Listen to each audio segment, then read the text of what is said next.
સોમનાથના પ્રભાસ પાટણમાં દબાણ હટાવવા સમયે થયેલી બબાલ મામલે ગુનો દાખલ કરાયો છે।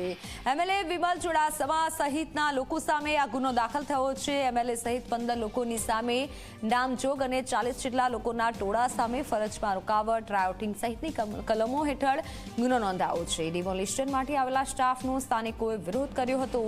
કોંગ્રેસના એમએલએ વિમલ ચુડાસમા પણ પહોંચ્યા હતા। પોલીસે એમએલએ સહિત 10 લોકોની અટકાયત કરી હતી। સોમનાથ નજીક પ્રભાસ પાટણ વિસ્તારમાં ગુડલક નજીક ગીર સોમનાથ જિલ્લા તંત્ર પોલીસ 200 જેટલા એસઆરપી જવાનો સાથે દબાણો હટાવવા પહોંચતા મામલો વિચર્યો હતો। ગુડલક નજીક રહેતા સ્થાનિક લોકોએ રસ્તો રોકી દબાણ હટાવવાની કામગીરી કરી રોકવાનો પ્રયાસ કર્યો હતો।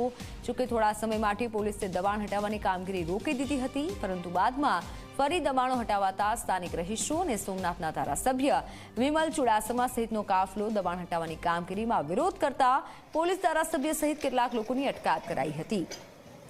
હવે કાયદેસરની કાર્યવાહી હાથ ધરવામાં આવશે।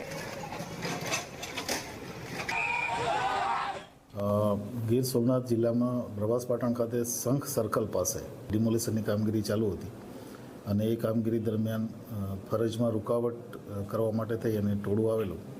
એ સંદર્ભે પોલીસે સોમનાથ ધારાસભ્ય શ્રી વિમલભાઈ અને એની સાથેના બીજા 39 લોકો કુલ 40 જણા ઉપર ફરજમાં રૂકાવટ, રાયોટિંગ અને છૂટા પથ્થર ફેંકવાનો ગુનો દાખલ કરી અને આગળની કાયદેસરની કાર્યવાહી ચાલુ છે।